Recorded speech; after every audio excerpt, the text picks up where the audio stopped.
പെരിയ ഇരട്ടക്കൊലപാതക കേസിൽ വിധി ഈ ആഴ്ച. വിചാരണ കോടതിയായ കൊച്ചി CBI കോടതി കേസ് ഇന്ന് വീണ്ടും പരിഗണിക്കും. രാഷ്ട്രീയ വൈരാഗ്യത്തിൽ CPM പ്രാദേശിക നേതാവ് ഉൾപ്പെട്ട സംഘം യൂത്ത് കോൺഗ്രസ് നേതാക്കളായ ശരത് ലാലിനെയും കൃപേഷിനെയും ക്രൂരമായി വെട്ടിക്കൊലപ്പെടുത്തിയതാണ് കേസ്. കൊലപാതകം നടന്ന് 6 വർഷം പൂർത്തിയാകാനിരിക്കെയാണ് വിധി പ്രഖ്യാപനം ഉണ്ടാകുന്നത്. വിചാരണ പൂർത്തിയായ പെരിയ ഇരട്ടക്കൊലപാതക കേസിൽ ഈ മാസം ആദ്യമായിരുന്നു വിധി പറയാനിരുന്നത്. ഇന്ന് കേസ് വീണ്ടും പരിഗണിക്കുന്ന കോടതി വിധി പ്രഖ്യാപന തീയതി ഇന്ന് തന്നെ അറിയിച്ചേക്കും. ഈ ആഴ്ച തന്നെ വിധി പ്രഖ്യാപനമുണ്ടാകും. കാസർഗോഡ് പെരിയയിൽ യൂത്ത് കോൺഗ്രസ് പ്രവർത്തകരായ ശരത് ലാലിനെയും കൃപേഷിനെയും CPM ക്രിമിനൽ സംഘം 2019 ഫെബ്രുവരി 17-നാണ് വെട്ടിക്കൊലപ്പെടുത്തിയത്.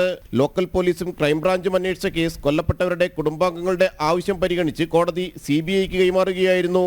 പോലീസ് അന്വേഷണത്തിൽ കണ്ടെത്താതിരുന്ന 10 പേർ കൂടി കൊലപാതകത്തിൽ പങ്കാളികളാണെന്ന് വ്യക്തമാക്കി CBI അറസ്റ്റ് ചെയ്തിരുന്നു.